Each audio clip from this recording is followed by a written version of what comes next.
Սիրելի քույրեր, եղբայրներ, Տիրոջ օրհնությունը ու քաղցր ներկայությունը կփափագեն, որ ամեն մեկիդ կյանքի մեջ եղնի, որովհետև ինչ ճանապարհներով որ ուզում անցնենք, լայն օրերով, թե նեղ օրերով, առանց Տիրոջ ներկայության մենք կխորտակվենք, նույնիսկ լայն օրերի մեջ կկորչենք։ Տիրոջ ներկայությունը լինի, որպեսզի մենք կարողանանք կողմնորոշվենք այս կյանքի նեղ եւ լայն ժամանակների մեջ։ Այսօր կուզեմ կիսվեմ մի թեմայի մասին, որի մասին երևի թե պետքա մի քանի տասնյակ ժամ քարոզվի, բայց կուզեմ ինչքան որ կարճ ժամանակում կհասցնեմ, այդքան կիսվեմ ու այստեղ չեմ կարող ասեմ ինչ որ պետք է ասեմ, որն է ավելի կարևոր, որովհետև բոլորը կարևոր են։ Աղոթք դա մեր հաղորդակցությունն է Տիրոջ հետ։ Աղոթքը ոչ միայն մենք նայում ենք որպես որ մենք ենք խոսում, այլ աղոթքը նայում ենք որ մենք լսում ենք, դա էլ է աղոթք։ Ու երբ որ մարդը անընդհատ ինչ որ բան է Տիրոջից խնդրում, նա չի կարող լսի։ Դրա համար լավ կլինի, որպեսզի մենք կարողանանք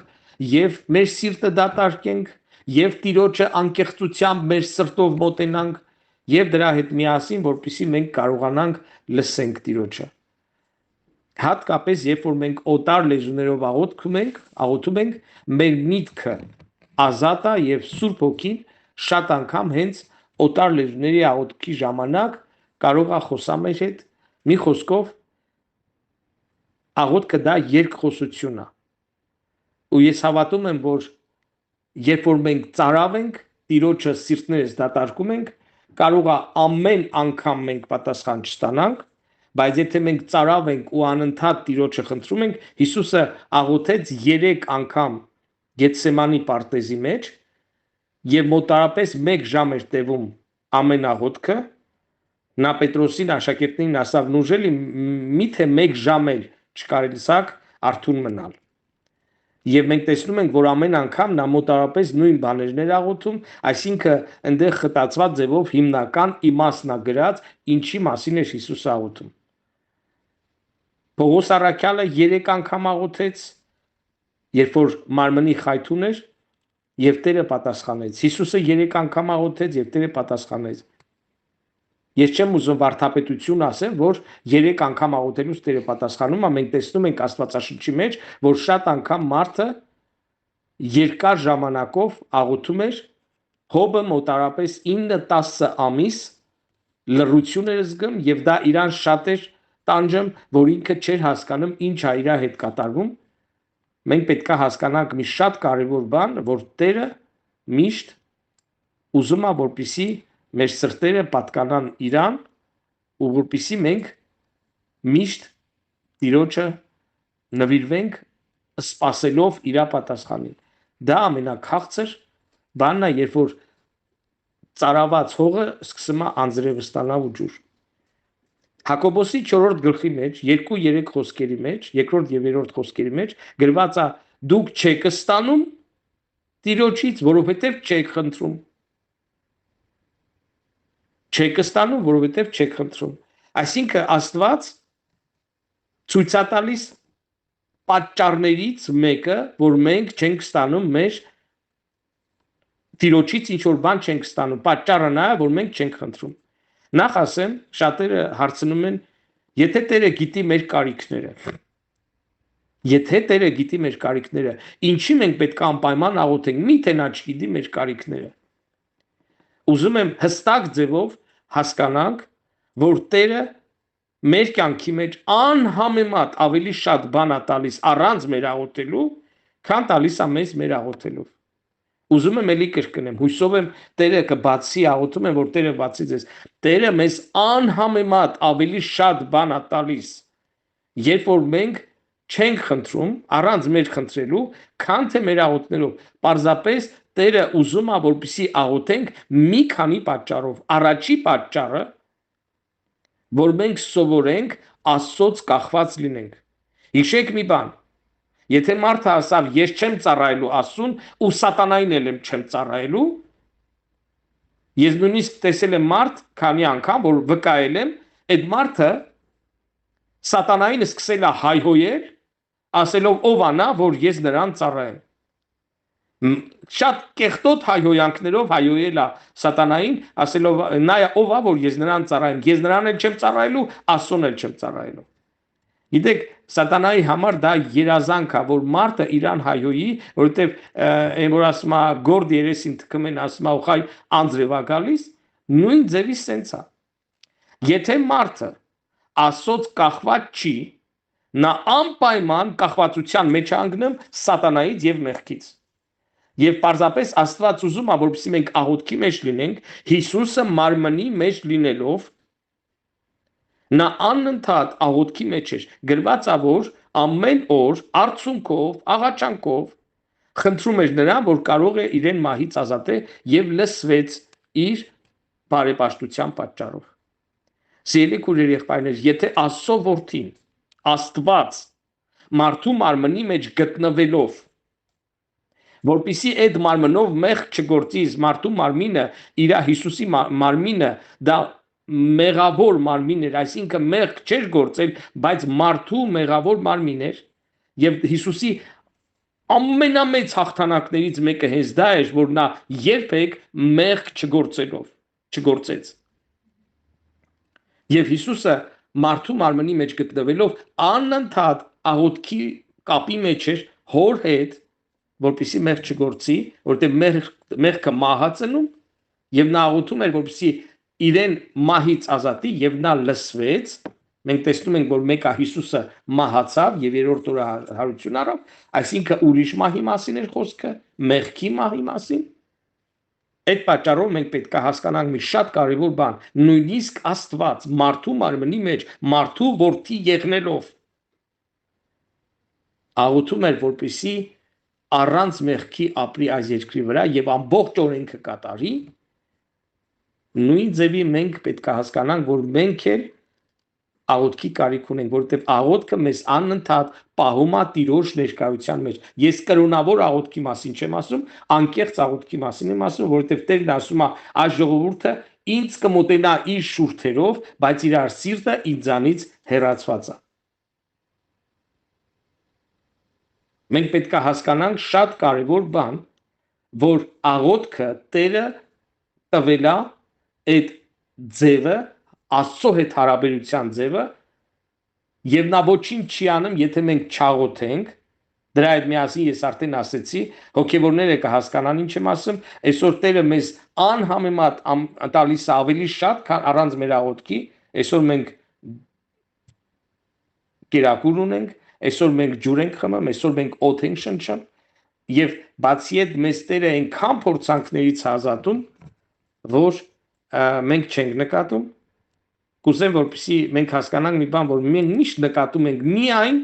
այն ազատագրությունը, այն ներգործությունը եւ մասնակցությունը Տիրոջ մեր կյանքի մեջ, երբ որ Տերը մեզ մի բանից ազատում է, այսինքն երբ որ մենք վտանգը մեր աչքերով տեսնում ենք, երբ որ նեղությունը, դժվարությունը մեր աչքերով տեսնում ենք, մեր ականջներով լսում ենք, մեր մարմնի վրա զգում ենք, ու երբ որ Տերը մեզ ազատում է, մենք իսկապես փառավորում ենք, բայց թե ինչքանից է մեզ ազատել, մենք չենք կարողանում, ինչ ուզում եք ինձ ասեք, մենք չենք կարողանում այդ ձևի փառավորենք ոնց որ պետք է, եթե մեզ Տերը չի ազատում։ Այդ պատճառով աղոթքը առաջի հերթին տրված է, որ Տիրոջից կախված լինենք, կախված վիճակում, зависимый այդ իմաստով։ Հիշում եք Մովսեսը, երբ որ աղոթում էր, Հեսուն Իսրայելի զորքի հետ կռվում էր թշնամու հետ, եւ Մովսեսը ձեռքերը բարձրացնում էր, ու քանի դեռ նա իր ձեռքերը բարձրացրած էր, ձեռքերի բարձրացնելը նոր կտականի մեջ էլ կա, գրված է հատկապես տղամարդկանց մասին, որ նրանք առանց բարկության սուրբ ձեռքերը բարձրացնեն հավատքով, աղոթեն Տիրոջը, ձեռքերի բարձրացնելը դեպի երկինք, դա նշանակում է Դավիթը ասում է ինչպես որ ծառայի աչքը իր Տիրոջ ձեռքին կնայի, այնպես էլ ես քեզ կնայեմ Տեր։ Ձեռքերի Տիրոջը բարձրացնելը դա նշանակում է որ Տեր, ես քեզանից եմ սպասում իմ օգնությունս ու իմ ազատագրությունն ու փրկությունը։ Եվ քանի դեռ ձեռքերը Մովսեսի բարձրացված էին, եւ նա աղոթում էր, Հեսուն իր բանակով հաղթում էր թշնամուն։ Բայց երբ որ ձեռքերը հոգնում էր, Մովսեսը շարունակում էր աղոթելը, բայց երբ որ ձեռքերը իջացնում էր, աղոթքը շարունակվում էր, բայց ձեռքերը իջացնելով թշնամին սկսում էր հաղթել։ Եվ նա էլ ստիպված մի կերպ բարձրացնում էր։ Եվ հետո եկան երկու օգնականներ Մովսեսի, եւ նրա ձեռքերը բարձրացեցին, եւ այդ ձևով նրա ձեռքերը մնաց բարձրացված, միջև որ թշնամին վերջնական պարտության չմատնվեց։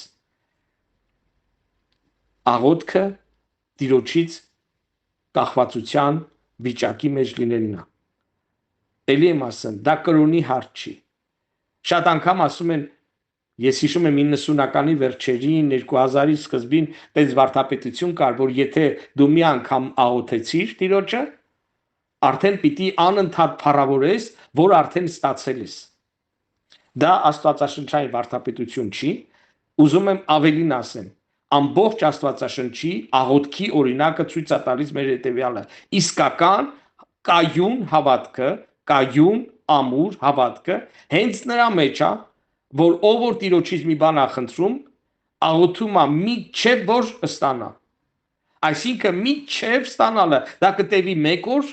1 ամիս, 1 տարի, թե ինչքան մարդը աղոթում է միջև որ ստանա, եւ հավատքի կայունությունը, հավատքի ամրությունը ու հաղթությունը հենց դրա մեջ է, որ մարդը մի անգամ աղոթելով ձեռքերը չի իջացնում, այլ շարունակում է Տիրոջից սпасել այնքան, ինչքան որ պետք է, ինչպես Հիսուսը առակ ասավ որբևայլու մասին, որը դատավորի մոտ գնաց այնքան ժամանակ, մինչև դատավորն ասեց, հոգնածրեց ինձ, ազատեմ նրան թշնամուց, որ էլ չգա։ Հիսուսն ասում է, տեսնում եք, ամբարիշտ դատավորը ինչ ասավ, բա որքան ձեր երկնավոր հայրն անում, չնայած որ մի քիչ երկայնամիտ է տալու հարցով։ Այսինքն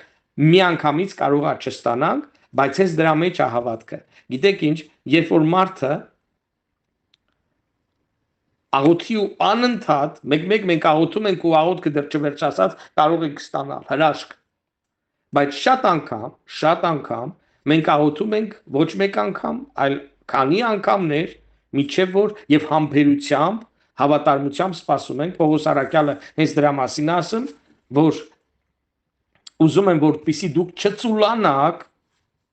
ալարկոտության մասին ասում, չծուլանաք, այլ նմանվեք նրանց, Աբրահամի եւ մյուս ասո մարդկանց մասին ասում, այլ նմանվեք նրանց, որոնք հավատքով եւ համբերությամբ, հենց գրված այդպես, հավատքով եւ համբերությամբ Աստծո խոստմունքները ժառանգեցին։ Այսինքն ալարկոտները չեն կարող հավատալ, որտեղ հավատքը դա գործ է, հենց ալարկոտներն են երևի հնարել այդ հավատքի աղոթքը, որ մի հետ աղոթեն ու չաղոթեն, այլ հենց այնց փառաբանեն այդ ձևը, բայց իսկական հավատքը դա նշանակում է չալարել, դա նշանակում է համբերել, համբերությամբ սпасել, միջև խոստմունքը դու ժառանգես։ Սա է իսկական աղոթքը, իսկական հավատքը։ Առանց հավատքի աղոթք չի լինում, առանց աղոթքի էլ հավատք չի լինում։ Մարդը, որը աղոթող չի, նրա հավատքը դա լավատեսություն է։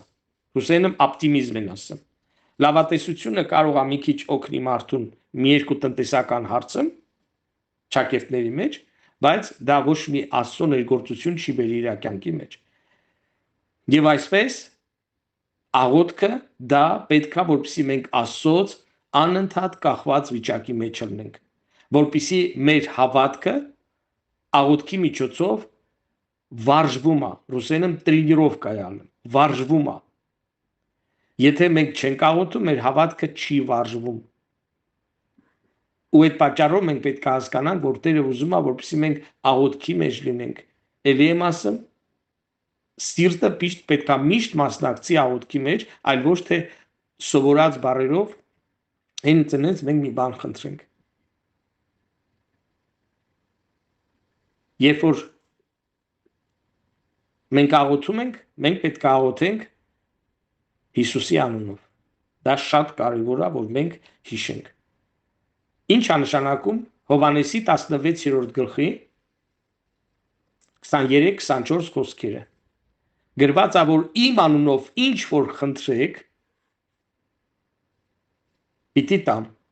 պիտի ստանաք։ Եվ այդպիսի համարներ կա մի քանի տեղ։ Մի խոսքով Հիսուսը սովորեցնում է, որ մենք Հորից, Աստծուց խնդրենք Հիսուսի անունով։ Ինչ է դա նշանակում։ Կարճ ասեմ, որ ժամանակ շատ չգնա, դա նշանակում է մենք դրանով, երբ որ ասում ենք Հայր, խնդրում եմ քեզ Հիսուսի անունից, դա նշանակում է մենք մեր արժանինքների վրա չենք վստահում, այլ մենք գալիս ենք Աստծուն Հիսուսի անունով։ Երբ որ փոստալյոնը բերում է մի նամակ պետական կարևոր մի օրգանից, օրինակ վերցնենք նալոգովուց, հարկայինից, ու դու նայում ես, որ փոստալյոնը զակազնոյ նամակ է բերել, ու այդ փոստալյոնի հակ ու կապը նայում ես, մի հատ սումկա կողքից կախված, ու ասեն մի հատ հին կուրտկայա հագին, երևում է, որ սա բարձրագույն ավարտացել չի հիմնականում։ Ես մի անգամ մեր փոստալյոն կար, երկար ժամանակ ինքն էր բերում, իր փոքր երեխու հետ էլ գալիս էր, նայում էի, ասենց երևում էր, որ լավ կարիքի մեջ են ապրում։ Բայց ես չէի կարող ասեմ, դու ով ես, որ ինձ բերել ես այս նամակը, որ ես չեմ կատարելու։ Գիտեք ինչ, ես կարող այդպես ասեմ, բայց ես գործ կունենայի ոչ թե պոստալյոնի հետ, այլ ես գործ կունենայի հարկայինի հետ, պետական օրգանների, պետական համակարգի հետ գործ կունենայի, եթե մերժեի պոստալյոնի բերած նամակը, ասելով սա ով է, որ ինձ նամակ է բերել։ Ուզում եմ ասեմ, որ մենք ոչինչ չենք եւ մենք արժանի չենք, որ Աստված մեր աղոթքները լսի, որովհետեւ մենք մեղավոր ենք։ Միայն Քրիստոսի մեջ ենք մենք արժեք ստանում եւ մեր արդարությունը, սրբությունը բացարձակ միայն Քրիստոսի մեջ է։ Կապ չունի քանի տարի հավատքի մեջ ենք, կապ չունի ինչ տիտղոսներ ունենք, կապ չունի ինչքան են մեզ հարգում եկեղեցում, կապ չունի հովիվ ենք թե շարքային քրիստոնյա, կապ չունի։ Ամենակարևորը սա է։ Ում ենք ապավինում, ով է մեր միջնորդը։ Եթե մեր միջնորդը Քրիստոսն է, եթե մենք Հիսուսի անունից ենք խնդրում, մենք այլևս չենք ապավինում մեր մարդկային սրբության եւ արդարության, իմաստության եւ ուժի ու ինչ որ բանի վրա։ Մեր ամբողջ ապավինությունը, որ Հայրը կպատասխանի մեզ Հիսուսի խաթեր։ Սիրելի իմ քույր երեխաներ, շատ կարևոր է, որպեսզի մենք աղոթքի մեջ միշտ գիտակցելով ասենք, որ Հայր, խնդրում եմ քեզ Հիսուսի անունով, որովհետև միայն Քրիստոսի արյունն է պատճառը, որ մենք այսօր կարող ենք մոտենանք երկնավոր Հորը, որովհետև Հիսուսի արյունն է մեզ տվել սրբություն, արդարություն եւ թույլ է տվել մեզ մոտենանք Աստծո սրբության սրբոցին։ Մի բան էլ ասեմ, շատ կարևոր բան, որ շատ անգամ քրիստոնյաները ավելի շատ ուզում են գիտությամբ զարգանան, բայց մոռանում են ամենահասարակ պրիմիտիվ բաների մասին։ Ինձ համար հավատացեք, ամենահոգևոր մարդը նա է, սա ես ինձ չեմ ասում, ով որ կարողանում է հեշտությամբ ների։ Գիտեք, ինչքան եմ տեսել քրիստոնյաներ, որոնք Աստվածաշունչը համարյա թե անգիր գիտեն, տարբեր վարդապետություններ,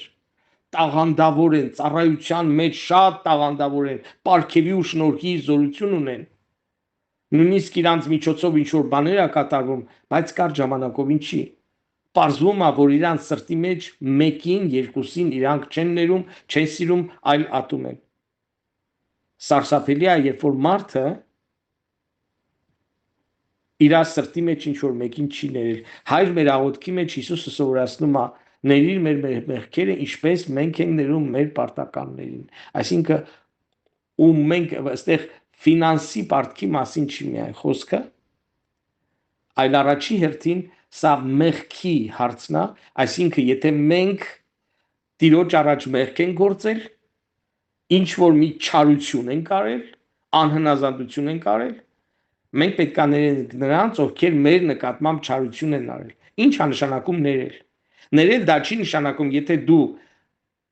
շատ չար հարևան ունես, ներում ես, ուրեմն տանդ բալանին իրան տաս, ասես ես քեզ ներել եմ, կարաս իմ տուն մտնես երբ ուզես, կամ ինչ ինքը ասի, կոպիտ ասած վզիտ նստացնես ու մանացես։ Դա չի ներելը։ Ներել Դա նշանակում է չարը չցանկանալ այդ մարդու համար, ում որ ներել ես։ Դա նշանակում է եթե տեսնես, որ նա սովից մահանում է կամ ծարավից ջուր ու հաց տաս։ Ներել, եթե տեսնես օրինակի համար ավտոյի տակ անգել կամ հիվանդա կարիք ունի շտապօգնության ինչ-որ բանի, դու նրան կանչես շտապօգնության։ Ներել դա նշանակում է ատելություն չունենալ, չարախնդիկ չլինել, երբ որ լսում ես նրա միջար բանը, մեջ է չուրախանաս, ասես ինչ լավ եղավ, քեզ տենց էր պետք։ Այսինքն, կարճ ասած, ներել դա նշանակում է չարություն չցանկանալ այդ մարդու համար եւ Տիրոջը աղոթել, օրհնել, մենք կանչված չենք անիծելու գրված է, այլ օրհնելու։ Օրհնես այդ մարդուն, որ ինքը Տիրոջը քննի։ Ամենամեծ օրհնությունը դա ապաշխարությունն է։ Հայերը sense խոսք ունեն, չէ՞, հիմնական առաջվա քրիստոնյա, այ Աստված ողորմա քեզ։ Դա շատ անգամ համարյա անեծքի աստիճան ու sense գիտեք ինչ լավ էլ չի ասել թարախ շնչելով, չարություն շնչելով, ոնց որ թե կարծես թե լավ բառեր են ասում, Աստված ողորմա քեզ, բայց այդ ողորմա բառերը հնչում են կամ հայհոյան, կամ անեծ, կամ միջարություն, եւ այդ պատճառով մենք պետքա իսկապես չարություն չցանկանանք, հատկապես եղբայրների քույրերի։ Հիսուսը ասում է, եթե աղոթում ես, դու պետքա Մարկոսի 11:25-26 պետքա գնաս քո եղբորդ հետ հաշտվես, եթե դու գիտես, որ քո եղբայրը քո դեմ բան ունի։ Ի նկատի ունի, որ դու գիտես, որ դու եղբորդ վնաս ու չարություն ես տվել, դու պետքա գնաս հաշտվես, այսինքն գնաս նրանից ներողություն խնդրես։ Իսկ եթե եղբայրդ քո դեմ բան ունի,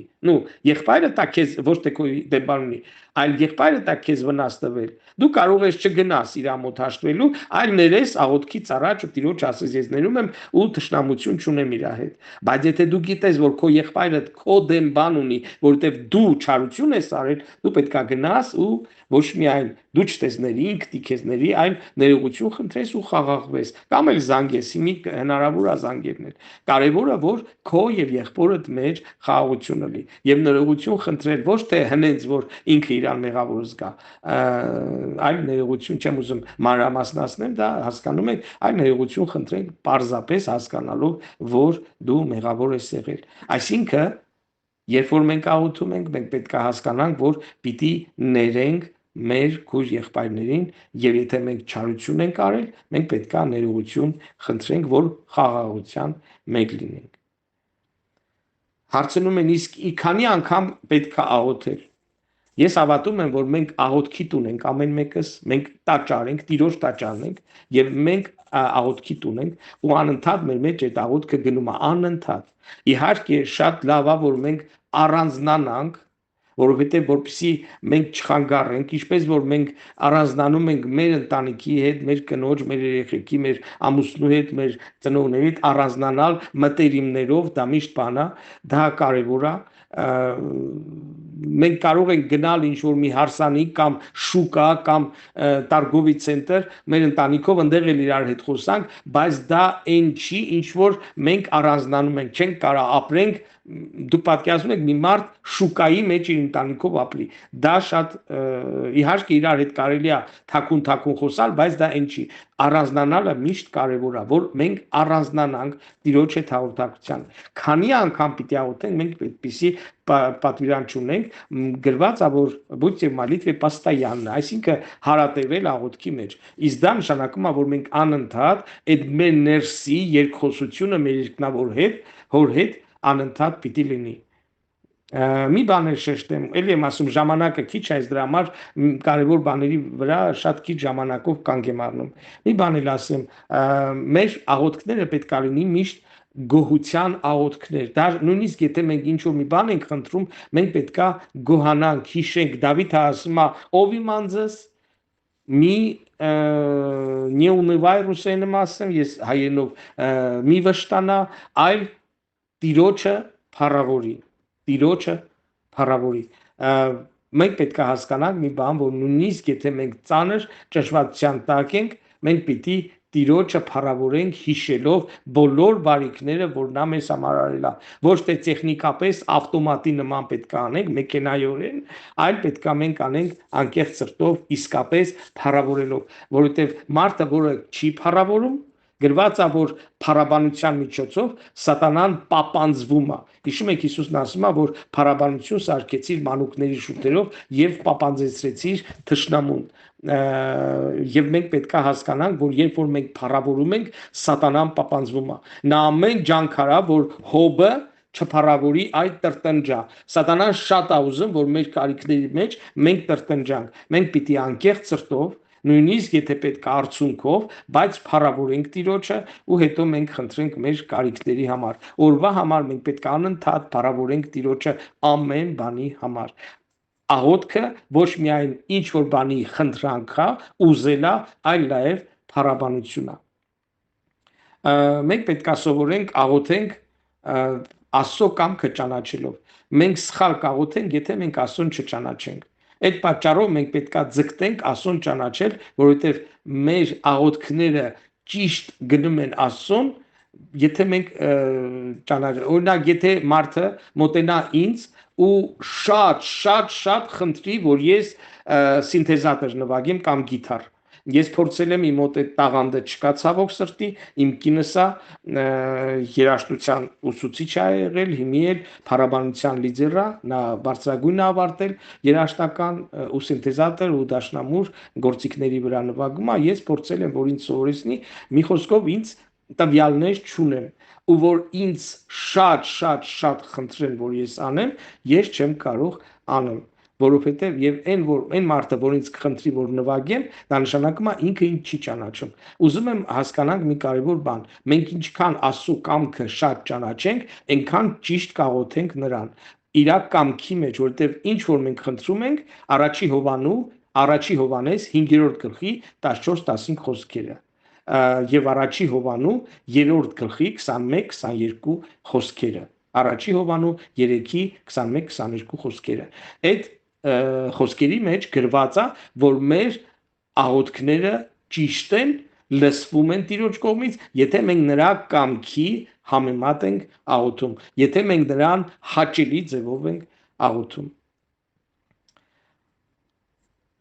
Այսքանը շատ բաներ կուզենայի ասեմ, բայց ժամանակի կարճության պատճառով չեմ ուզում շատ երկար ժամանակ։ Տերը օրհնի ձեզ սիրելի քույրեր, եղբայրներ, Սուրբ Հոգու բացումը ներկա, որ բացի ձեզ հայտնություն տա, Տիրոջ ներգործությունը թող լինի ձեր կյանքի մեջ։ Տերը օրհնի ձեզ։